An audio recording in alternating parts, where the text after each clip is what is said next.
Hello, everyone, and welcome back to the Adult Improver series of Perpetual Chess. We have a much improved guest who I'm excited to bring in a second. Just wanted to give a shout out to our sponsors, first and foremost to chessable.com. They've got new courses from some of the best authors out there. Alex Sistani has one on the London. I'd rather you don't play the London, but if you're going to, Alex's work is amazing. If you want to play the real deep, friend of the pod, Grandmaster Erwin Lamy, one of the world's leading theoreticians, now has a course out on D4, so check those out.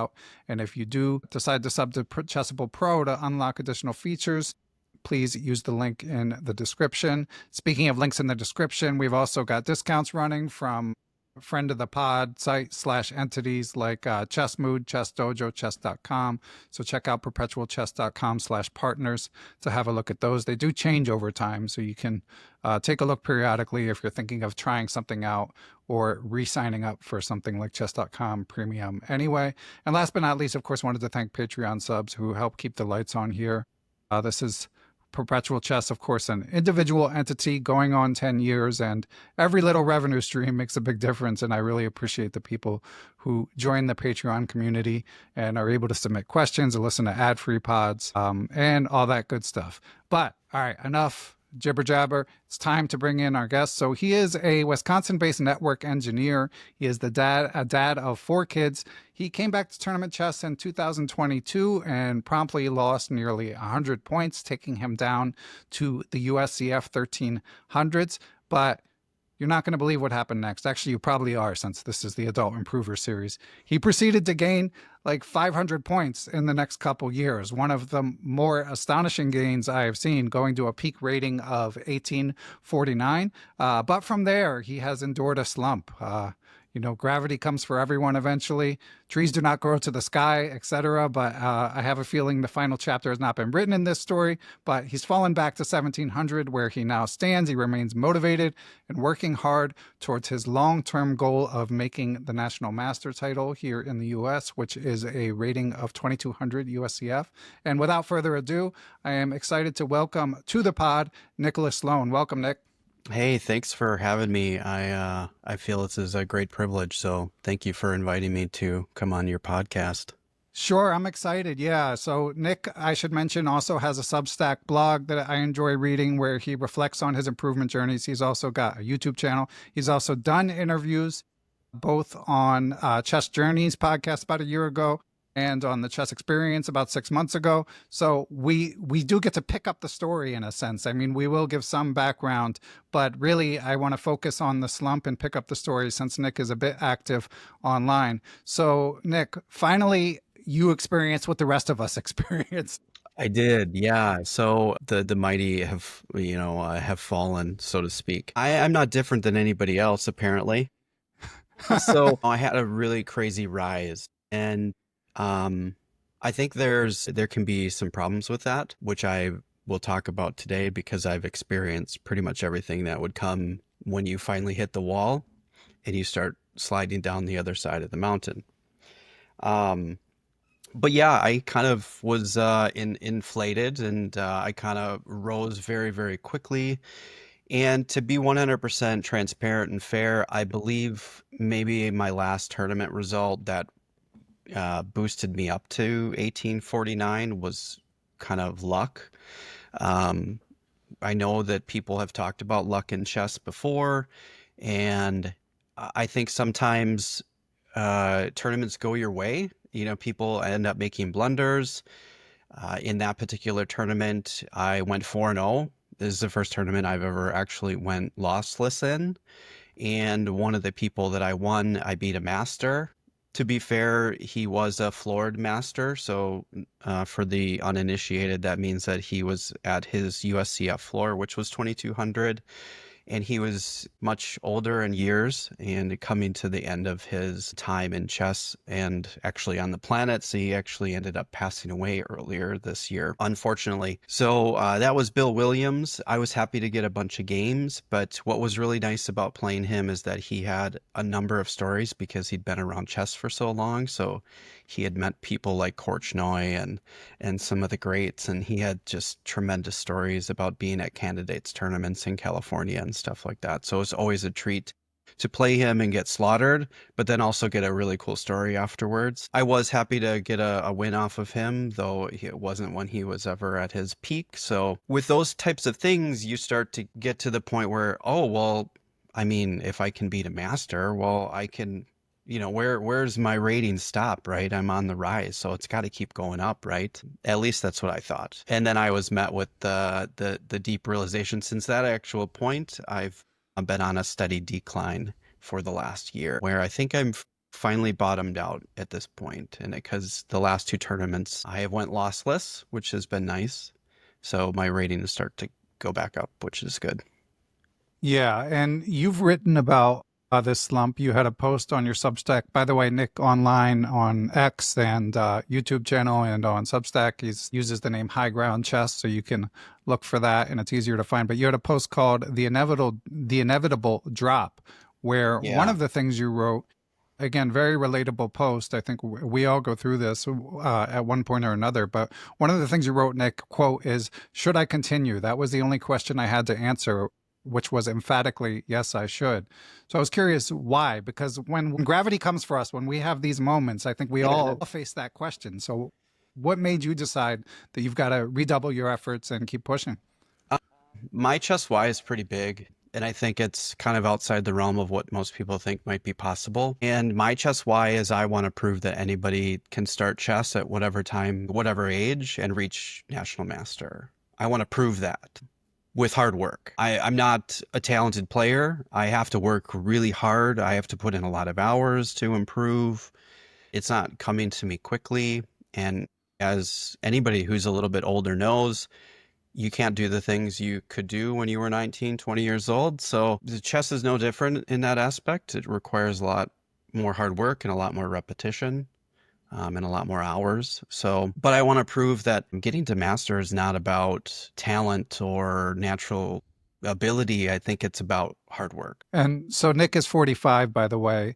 And one of the things you mentioned in this post Almost is you 45. almost 45, sorry. And you felt like you had slacked a little bit at the time of the writing of that post. Like, and I think that's natural. Yeah, Friend of the pod, complacency. yeah, friend of the pod, Nick Vasquez, who also has a great blog, chimed in with an amazing comment, which he said, on your blog, he wrote, there's a phrase in strength training that I think applies here. It works so well that I stopped doing it. So Yeah, shout out to Nick, but I felt like that really summed it up, and we all experienced that. that's true. I think what happens is you get to a point where, oh, all the hard work is paid off. This is great. I can stop now. And Yeah. I'm just gonna keep coasting. I'll keep going up. It'll be fine. And then what happens is you get complacent and you start to, not keep doing the things you were doing that got you to where you were at as you were on the rise, right? And I think it's really hard to be putting in hard chess work. It's a challenge, right? Like when you're grinding, doing calculation and tactics every day, and then you finally get some success, you're like, okay, I can back off the gas pedal a little bit, And I feel like that's just a normal response for anybody in any field, a chess, not even chess, but it could be anywhere. And I think jump off the diligence train a little bit, and we think, oh, well, I guess this is kind of easy now. I don't have to work as hard. I Yeah. can scale back a little bit and still be okay. Yeah, when in reality, as has been discussed many times on the pod, the higher you get, the harder it gets. Yeah. So Yeah. it's The steeper counterintuitive. the hill goes. Yeah. So once you came to that realization, A, that you didn't want to quit, and B, that you were going to have to at least get back to your prior work habits, if not exceed them. What sort of daily routine did you develop? I know you're a busy guy. So what are you doing chess wise?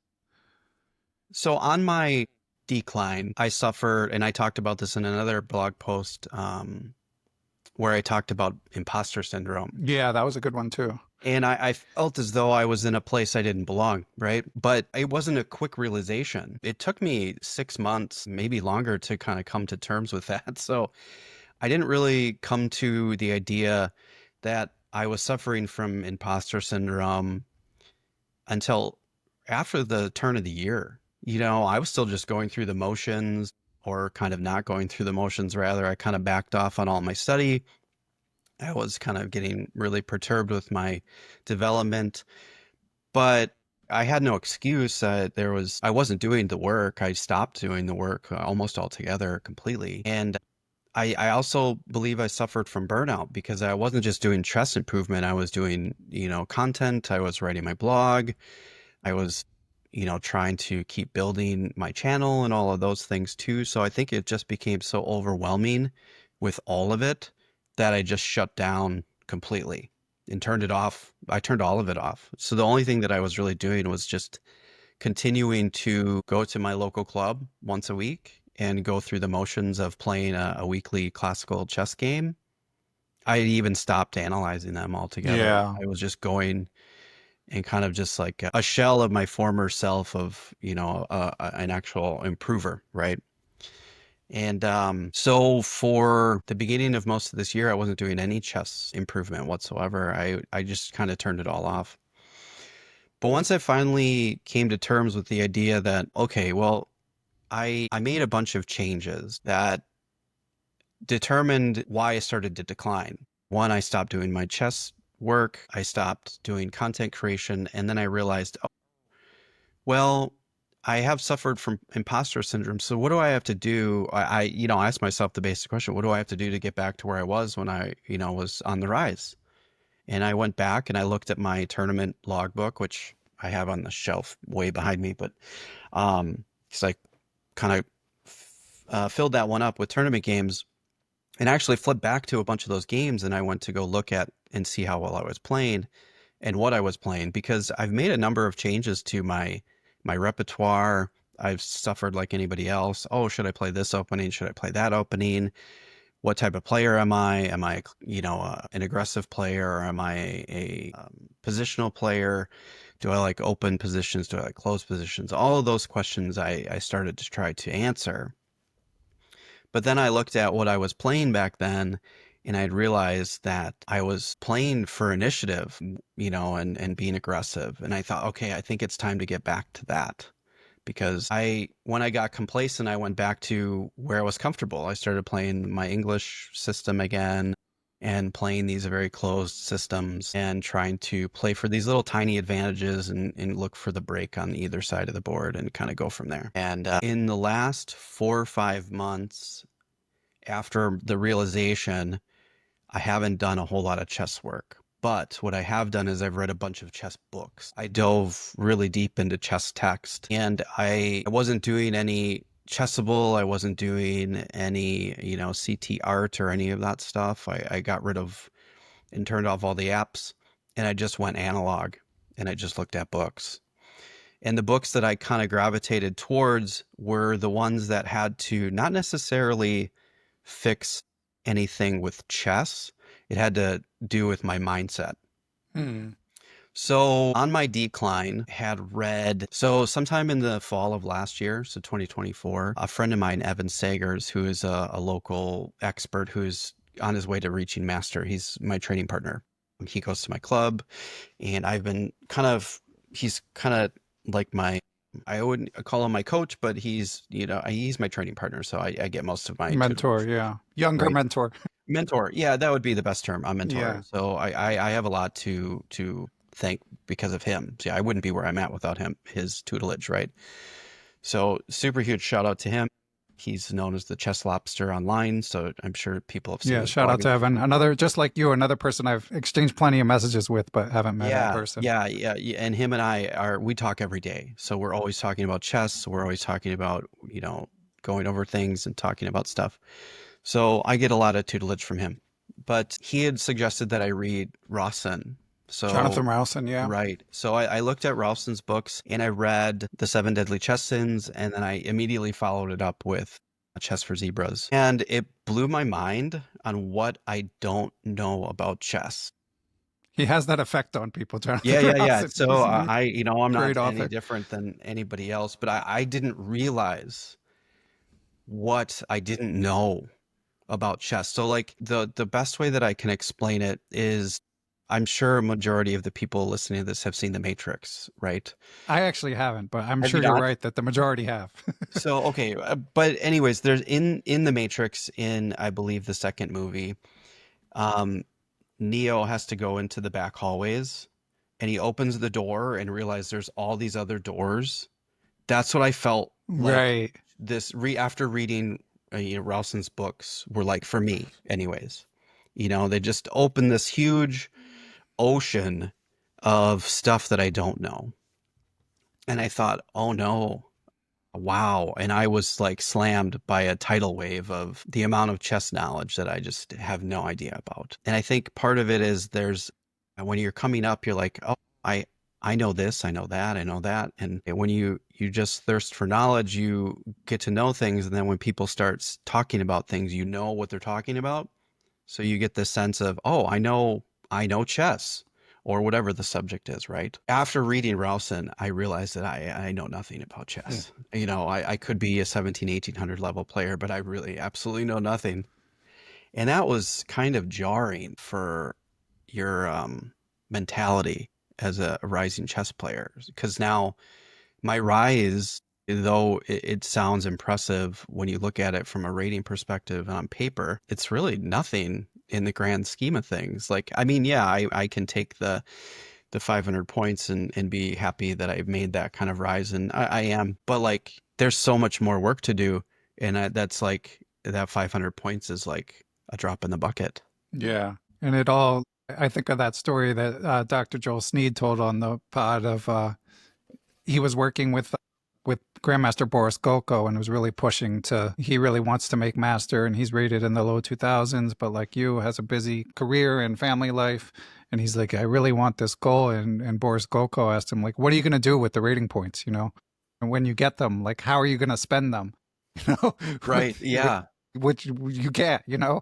It's not currency. It's yeah, not like when you get there, then what? yeah, Um, exactly. and that's a hard question to come to terms with, right? Like, I didn't think about that until after I read Rowson's books. Yeah.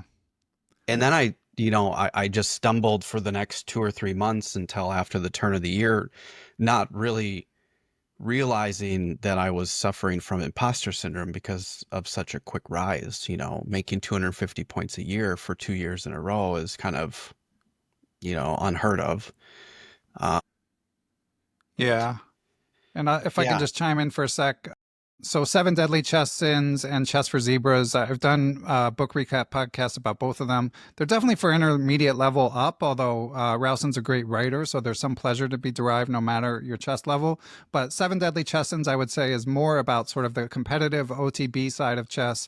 And Chess for Zebras is more of a practical guide about adult improvement, was kind of ahead of its time. Some people have said that Chess for Zebras is more accessible, but you will hear both of those books name checked, countless times. And I've noticed, especially even up to the grandmaster level, a lot of modern grandmasters will name it as a formative book for them. So anyone who hasn't checked them out, always recommend it. And so, other than blowing your mind, was there anything that it contributed to in terms of like a change to your approach, Nick, whether it be OTB or to your study routine? not right off the bat. It took me a while to digest that information. I was able to pick up all the keys and the ideas and the concepts that he talked about and apply them immediately, Mm-hmm. which was really nice. But there's something that happens after you read those books, at least for me, that it takes a while to digest that information to realize, okay, now that I have this info and I realize that there's a lot that I don't know about chess, how do I use this information the best way? And it took me a while to really understand that. And I put them away, I put them back on my shelf. It gave me a lot of motivation, but I did nothing with the motivation. I didn't go back. I was just kind of going through some of the motions. I was still wavering on. I had this weird sense that, oh, I'm a positional player, so I need to play this way. I was stuck on this idea of how I look as a player to everybody else. And that kind of messed with my mindset as an improver because I was more concerned with how I looked out, like outwardly to everybody else than I did with what should I be doing and what's best for my chess Mm-hmm. as for development and improvement. So I was like stuck on these certain openings and trying to be, play, like they talk about, pick a person and as your chess mentor. I think Jesse Cry has talked about this, where you pick your chess hero and then go try to be like them, by following their type of style. So, I followed some of that, and I realized that I also dove into AI and I used ChatGPT a lot, which kind of, I think, steered me in the wrong direction because Shocker. yeah, right. Like, I mean, you're using whatever resource you have, and as a network engineer, I'm using the tools at my disposal to try to Right, engineer chess, right? Like, I have an engineering mind, so like, let me engineer chess improvement. I can do this. I can engineer anything else, right? right. At least that's where my mind was at the time, and I realized it just doesn't work that way. So over the last 2 or 3 months, I got into other chess psychology types of books, and I looked at books that were more generalized books than something that was direct. Like, I wasn't looking at a tactics book to Yeah. improve my tactics. I was reading, I have the books here. Actually, the current one I'm reading now is Road to Chess Oh, another Improvement by classic. Yermolinsky. And there's these more generalized type of books that cover chess as a whole, like a more holistic approach to things. I just finished Chess Improvement. It's all in the mindset by Barry Heimer and Peter Wells. I don't know if you're familiar with that book. Yeah, that's another good one. I interviewed them It's around when the book came fantastic. out. Yeah. It's really, really good. I listened to that podcast and I bought the book immediately. Now I've just devoured it. So I listened to it like a month ago and I've already gotten through the whole book. Yeah. It was these have really helped me, like, mindset wise, get back on track to where I was when I came back to chess in 2022. Because when I came back to chess in 2022, I had no preconceived notions of what I can and can't do. I had no setbacks. I had Greenfield in front of me. Mhm. I'm gonna raise 500 points. This is what's gonna happen. And you wrote, Nick, on your blog, you mentioned that you'd read Chess Improvement. It's all in the mindset. And in discussing it, you wrote that you're an emotional player.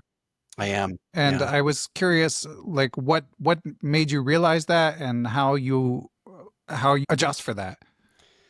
I could tell by how emotional I get after a game, win or loss. Like, if the high or the low, how I wasn't objective about, you know, did I play the game well? You can still play a fantastic game of chess and still lose, and that's Yeah. okay. There's nothing wrong with that. But I didn't have that kind of mindset at the time. My emotions dictate how well I'm playing in chess. If I can keep my emotions in check and and if I can cut them out and be completely logical about everything, I can play a pretty decent game of chess and not be bothered by the result. And when I'm playing like that, I'm playing my best. If I let emotions creep in, it messes everything up. Because then during the game, if you're making moves and plans and following ideas based on emotion, if you have the thought of, I can't lose this game, if that stuff creeps in, you got to crush that. You got to get rid of it because it's not good for your game at all. And it's not going to help you, during the game. Because the number one thing that you have to do in the game is you have to look and try to find the best move in whatever position you're in. It doesn't matter if you're in the opening, the middle game, or you got to find the best moves. You just have to always keep finding those and continuing to do that for the whole game until it ends. I would disagree. You got to find a good move, because Well, what I've learned right. is you Well, don't I have to mean, find like, the the best idea move. is to try to find the best move, right? Yeah. Like, you have to be actively trying for really good active, even if they're practical moves. Yeah. And you can't let emotions dictate the any part of it, Yeah. right? Can't let the monkey brain take over. Exactly. And I find if I let that happen, then things fall apart. I still can win games and lose games, but they're in absolutely spectacular fashion then. And are you doing anything in terms of mindfulness or physical fitness to help, like, whether just For in a life while or on my chess? rise, I was running a lot. Hmm. I was doing calisthenics at home, and it took me I'm now going to start getting back into that. I have yet to start, but now that I've kind of corrected and fixed my mindset and I've been working towards chess improvement as a whole, yeah, that's all part of it. I do believe fitness is a huge factor in chess development. And what do you mean by you fixed your mindset? So you're trying to be, I know you sounded like you were a bit results oriented, but like what concretely have you done? Is it more like you're back to your work routine, your training routine, or like I what actually has haven't made a changed? full training routine yet. But I'm at the point where now I need to develop one, and I'm really just going to kind of go back to what I was doing before when it was working. Which, I had to read these books, these mindset books yeah. to kind of get me back in place. So, when I was on the rise, one of the things I found was I kind of follow the pump up your rating method. Now, I don't have the physical copy of that book. I actually have it on forward chest, but I try to follow the four pillars that he talks about, which is you have to work on openings, tactics like the woodpecker method, or rapid chest improvement by De La Maza, which I know is very controversial, but I know it works because I've done it. So, and then theoretical end games and game analysis. So I try to stick to those now. But what I find from that book that's most important for all adult improvers is the process of how to find your weaknesses and then develop your plan around that. Now, I've gone through that plan. I've done it many times. He's got a whole chart in there that talks about how you can categorize all your mistakes.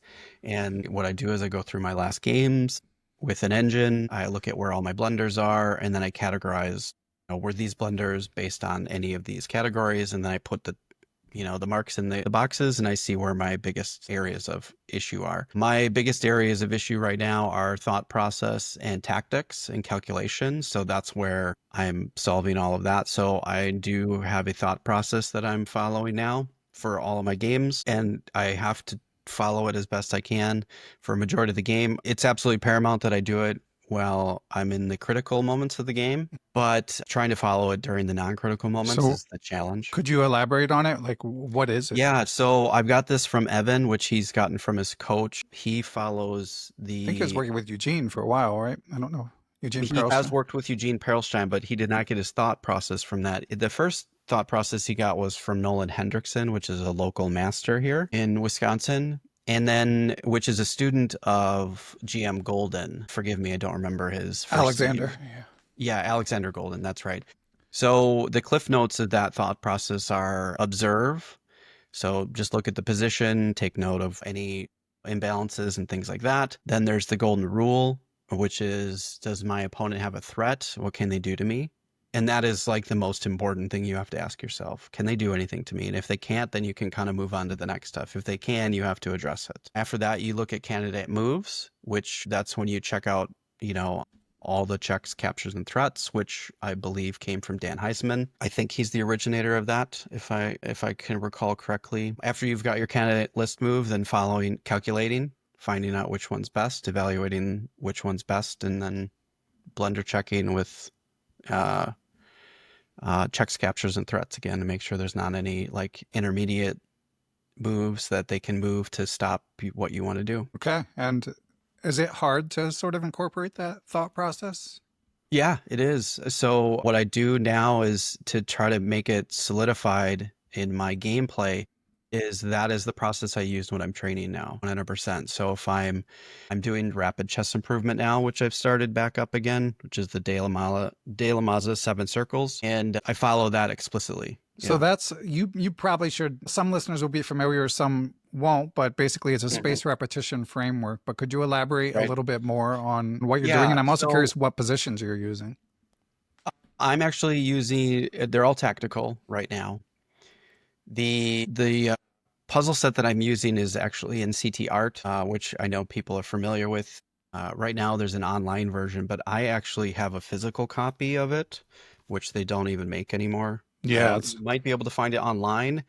It so there's some interesting things with he this. held up like a CD, right? Yeah, it's an actual DVD Yeah, I had that back in the day install. too, but I don't know if Yeah, I I still still have have mine. it, and it's installed on my Windows 11 computer, so it still works for the latest stuff. But I should also just interject for listeners. I mean, it's just a good set of tactics. You can use any set, but I believe if you search for Chess King app, I think it's also the Correct. CTR Yeah, puzzles. so it used to be called Peshka, Hmm. which was the developer, but it was bought out by Chess King, and Chess King has made it only web-based available. It's not an app anymore, or It's a you yeah, there's an app for it on your phone, Oh, but it's okay. not like an installer or a program that you Right. Not a install on your computer computer. program. It's Yeah. all web-based or app versions, but it's the same. Like, and they've expanded. Chess King has, 100 of these products. But if you do, I think it's called CT Art 4. The one I showed is 6. That doesn't mean mine was better or less. Mine's just older, and they changed the naming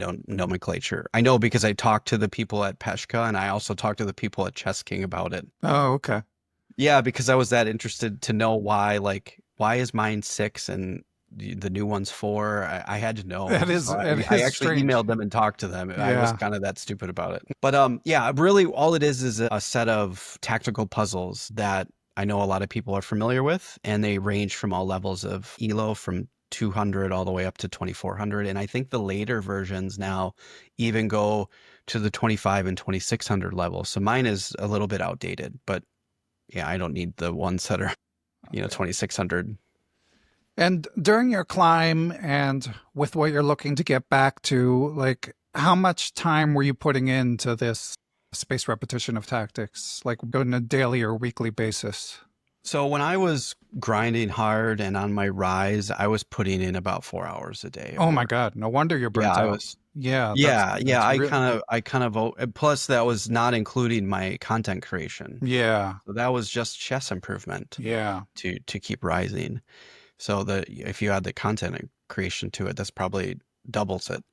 Right now, I'm ramping back up again to work to get to, I'd like to get back to the point where I'm putting in 2 or 3 hours a day. Yeah, I think it's necessary if you really want to, if you want to make gains and you want to Certainly, improve. like, you've been vocal about your goal of master. If you have a goal that ambitious, I think I it's, do, yeah. yeah, it's Yeah. necessary, but I know certainly, there's a lot of speculation and a lot of debate over whether or not somebody who starts chess later in life can do it. I know some older teens, like I think you had him on, his name is escaping me, but he made master from 19 in like 14 years or whatever. Philemon, maybe? Was that Philemon? Yeah, Philemon Thomas. Yeah. Yeah, thank you. I was, for some reason, my mind was blank. I actually have that saved and I listened to that podcast on a I number of thought of times. him earlier when you were talking about burnout because that was one thing that struck, even though he's one of these rare cases who started Yeah, around 20 and made it to master. But one thing that he was vocal about is he pushes very hard, but when he burns out, he would take breaks even more, like just cold turkey, yeah, until he I got did the itch too. again. Yeah, so I understand Yeah. where his framework is. And I think you have to be a little bit more, you have to be okay with yourself to take a little bit of a break. I think it's necessary to take some breaks, but maybe not as long and not cold turkey. I think if you get to the point where you're totally burned out and you have to go to cold turkey, you went a little bit too far. Yeah. Well, I So, like what you've done in terms of just reading word-based chess books, because yeah, you're still greasing the wheels a little bit. You're right. still thinking about chess, but you're not killing yourself. Yeah, one of the books that I just recently finished up also was Hellstein's Mastering Chess. Opening Strategy. Okay.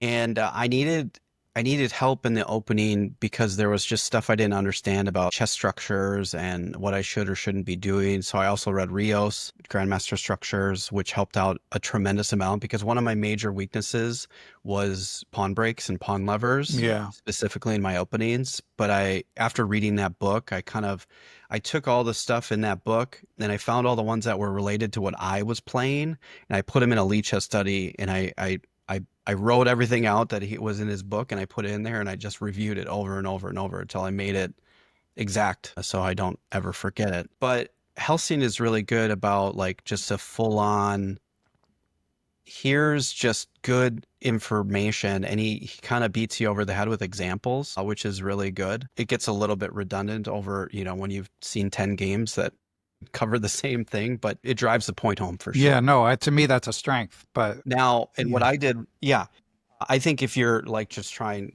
when you're really trying to improve, you want to get the biggest bang for your buck. And I still have that mindset, Right. but I realized I have to slow down and be a little bit more calculated with what I'm doing. I read that book without using a chessboard. I only did, so all I did was use it. I used it for visualization as well. So everything I did was in my head. So I was still working on chess, but it wasn't like what I was doing before. So it made a big change. Yeah, and that can, so if you're using a physical chess set for a lot of your chess work, yeah, just having a way to read in a little more relaxed fashion can make a difference. Nick, another thing I wanted to ask you about when I emailed you, so we're recording this on July 30th, and I was a little cautious just because you're in Wisconsin, and I know the US Open, which is like a Yes. traveling for international listeners, it's like a traveling series of tournaments that US Chess puts on once per year. Right. The US is a big country. It's very rare that it's in your proverbial backyard. Now, I don't know where you are in relation to the actual tournament site, I'm but not far. okay. But could you explain why it is that you decided not to take this opportunity to play in this tournament that will probably be in Wisconsin like once in a lifetime, basically? Yeah. So the reason, well, to be honest with you, 100% transparent, I didn't know it was happening. Oh, wow. I Because just found you're out about it. mainly you play at your club. Yeah, I found out about it last week, and as one of the guys at the club asked me if I was going to the US Open, and I'm like, no. And they're like, well, it's here in Wisconsin. I'm like, oh, I didn't even know. I wasn't keeping up on it because I literally cut most chess out. Like that meant like news. I turned off Reddit. Like I Right. cut it out. So I wasn't even aware that it was here until last week.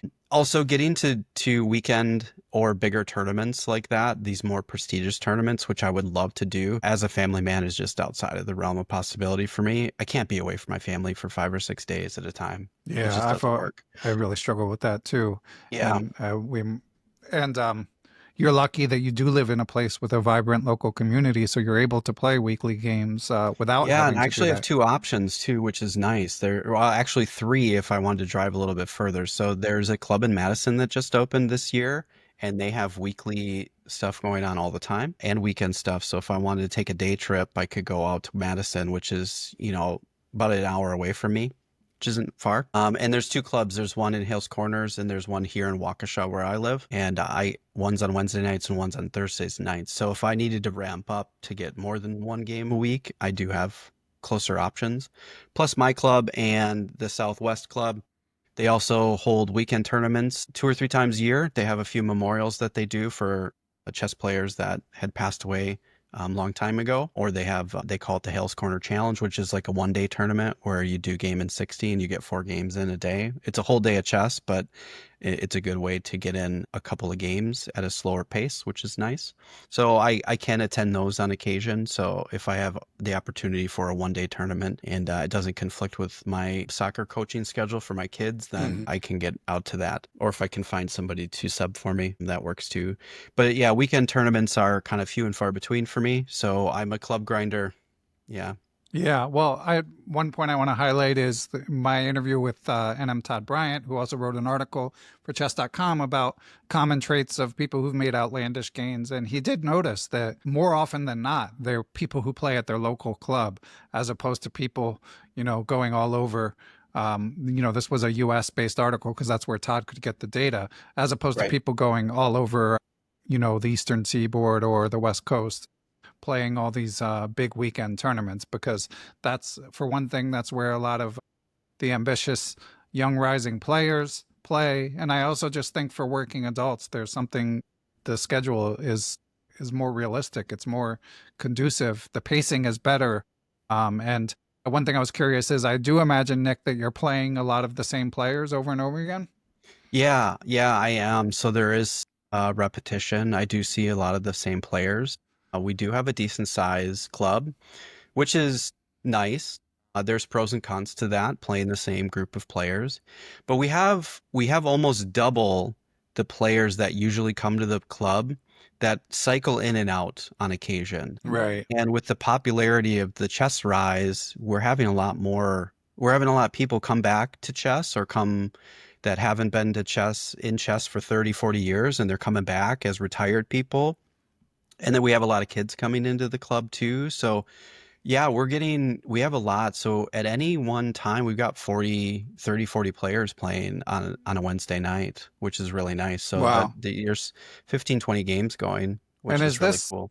is this like a round robin? Or I think I saw Swiss on your cross It's table. they're usually always Swiss. Yeah. Do you know who you're playing in advance, or? Yeah, we usually it depends on who's running the tournament. Typically, we're always getting the player in advance. So you do have the opportunity to have a couple of days, also almost up to a week of preparation time. Do you prep for your opponents? Or?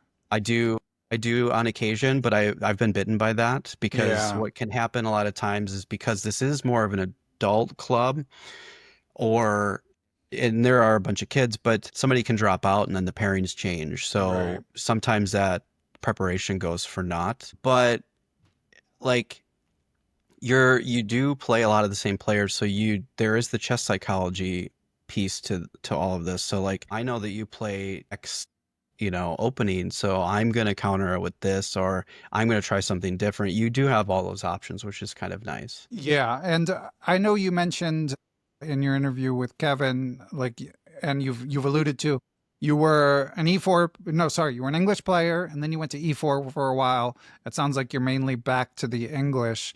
Do you vary what you play based on your opponents, or it's just whatever you're playing is your repertoire? No, I was sticking to playing more of a narrow rep and trying to find my Hmm. repertoire on what I need to play. But I've made changes again. I dropped playing the English. I'm not Oh, so you're playing back it to anymore. E4. I'm going back to playing E4 again. Yeah. Okay. Well, So honestly, from yeah, my perspective, I'm a narrow, as is friend of the pod, FM Nate Solon. He's been very persuasive in what he's written and said about this, but I think club players overrate the extent to which they need a wide repertoire. But I do yeah. think, like, it sounds like you've got enough reps under your belt where, like, at least in a pinch, you can switch between E4 and the English. Yeah, so well, I could also play D4 as well. So like Okay. I've cycled through a lot of the stuff. I kind of talked about this in Kevin's podcast a little bit, where for a long time I actually played the London. I played D4 for like 10 years. I played either that or the King's Indian attack because I just needed a system opening and I just played that. And I was only playing daily games for like Right. a decade. Well, like I just played, so I just didn't really think about it. I honestly don't think that openings are super important. You can kind of play any opening if it's somewhat sound and someone's written a book about it. You could probably play the opening and be fine. The idea is to just know it better and know the middle games better than your opponents. Yeah. Typically. And are you still playing daily games? No. Well, I changed. I stopped playing daily games on chess.com. I don't play any classical or longer games on Lee Chess anymore. I actually play on ICCF and play correspondence chess, and I play USCF rated correspondence games. Okay. So that's kept rising. I haven't stopped doing that actually, and I am I actually I just got an email from USCF asking if I want to be on the top list. And I said yes. And I just won a game and I'm up to 1955 correspondence chess. So So are you just so again, this is a lot of listeners will be familiar, but basically correspondence chess engine assistance is even allowed. So no, not in this. So oh, okay. in IC it so there's two different ways to do this. You are correct, yes. In the ICCF games, engine assistance is created. In USCF games that are hosted and played on ICCF, they're not. Oh, You are okay. not allowed to play with an But engine. opening books Opening books and are allowed, I endgame table suppose. bases are still allowed, so Okay. any printed reference is still capable. Okay. So, but in the middle game, you are on your own. Okay. And it's basically, I mean, it's basically the honor system, right? I mean, they can't really enforce. Yeah, yeah. I don't know whether or not there's any cheating detection or any of that. I'm not sure if that's checked. I would assume it is, but I have no idea.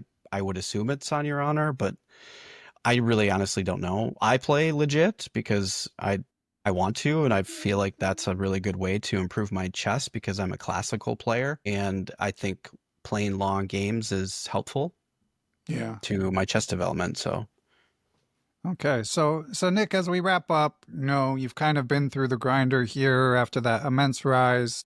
yeah. Had to come to grips with what's next. So you want to get back to your study routine. You're going to like what's your goal in terms of how often you play? You compete. I've changed that, so I'm actually going to be putting a lot more reps. So I'm still going to keep playing my weekly games at my club, and those are going to be my main way of getting games in, but I am going to be doing a lot of reps online. I believe that it's really hard for adults to turn their knowledge into skill. And I think that's where a lot of improvers kind of maybe fall flat, where as adults, we're really good at acquiring knowledge. Yeah. But turning that knowledge into something useful it's really hard. And I think the idea for me right now is I'm going to get back to tactics and calculation training using the thought process that have been handed down to me from Evan and his coach. So I'm kind of getting GM Golden coaching through Evan. So Right. it's kind of like an offset, which is nice. Working through my openings now that I've made switches, continuing to do reps with Chessable like I was doing before because I find I enjoy it. So I'm going to do it because I like it. When I sit and watch TV shows and stuff with my wife, I'm just going through some of my lines and catching up. I'm going to get back to doing Rapid Chess Improvement by De La Maza, doing a spaced repetition. I've got a tactic set using CT Art, so I've already started that. I'm about a week in, so that's been going really well.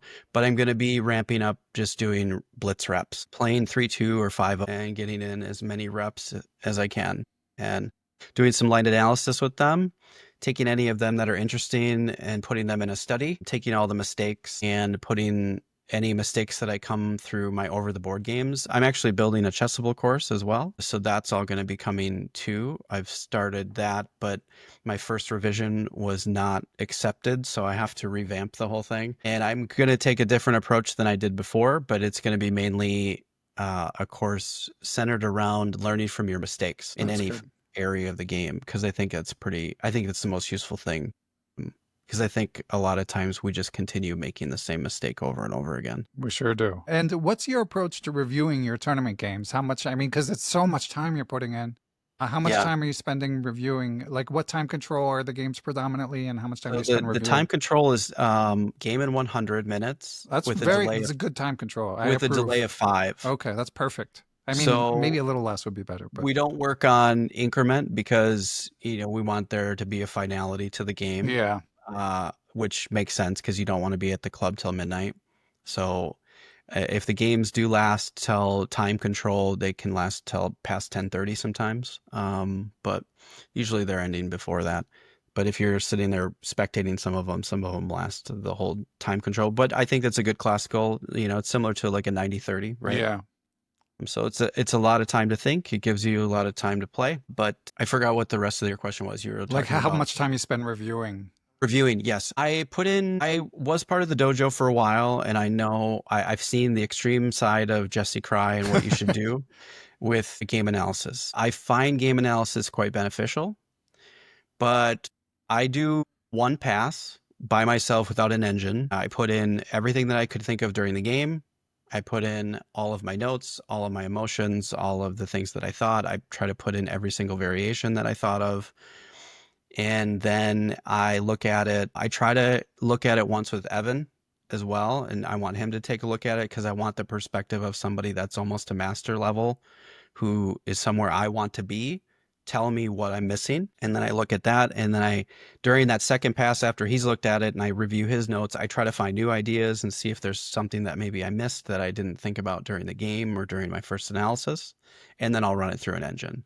So all of that takes maybe an hour. I write down reams of pages and pages of analysis. I don't have time for that. Yeah, I mean, you're also putting in a big quantity of games, which is important, Right. I want to get, I'm trying to always work to get at least 50 classical games in a year. Yeah.